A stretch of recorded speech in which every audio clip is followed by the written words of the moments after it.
Menteri Pariwisata dan Ekonomi Kreatif Dr. Haji Sandiaga Salahuddin Uno (BBA-MBA) berkesempatan memberikan kuliah umum kepada seluruh sivitas akademika Universitas Jember yang hadir di Auditorium Universitas Jember, Minggu 7 Agustus 2022.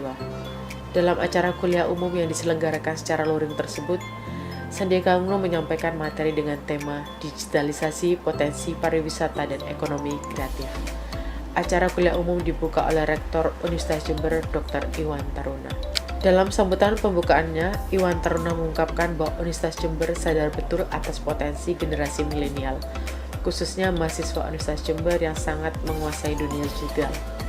Oleh karena itu, sebuah penghargaan atas kehadiran Menteri Pariwisata dan Ekonomi Kreatif untuk memberikan kuliah umum agar mendapatkan pencerahan dan pemahaman terkait dengan potensi pariwisata dan ekonomi kreatif. Hadir di tengah-tengah kita untuk menyampaikan atau sharing berbagai mungkin wawasan atau pengetahuan beliau terkait dengan jabatan beliau di Kementerian Pariwisata dan Ekonomi Kreatif untuk di-sharingkan dengan kita sehingga kita bisa tahu apa sih sebetulnya terkait dengan yang menjadi topik pada siang hari itu, digitalisasi potensi pariwisata dan ekonomi kreatif.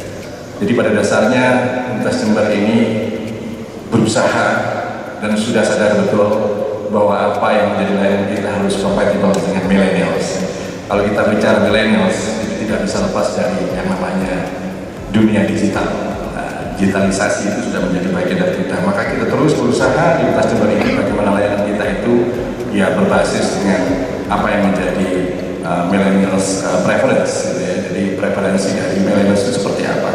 Sehingga pada hari ini kita ingin mendapatkan ya sedikit pencerahan dari Bapak Menteri kira-kira terkait dengan potensi pariwisata dan ekonomi kreatif di Indonesia ini seperti apa strategi pengembangannya. Dan perlu saya sampaikan bahwa Menteri terkait dengan bidang Bapak Menteri ini, Universitas Jember ini sudah banyak juga berkiprah Bapak Menteri. Jadi kita sudah banyak desa-desa wisata yang juga sudah diinisiasi oleh teman-teman melalui kegiatan pengabdian kepada masyarakat, apakah itu melalui KKN tematik, apakah itu melalui kegiatan-kegiatan yang lain.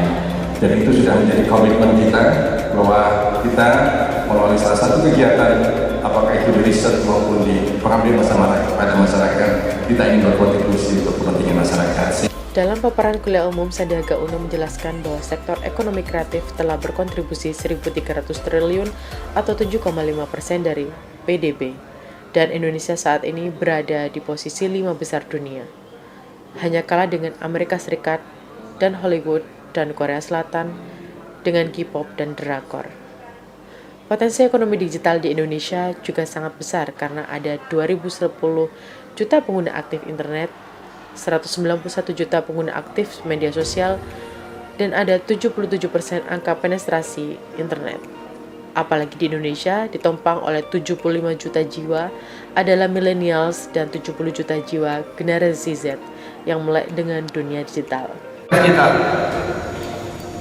Kira-kira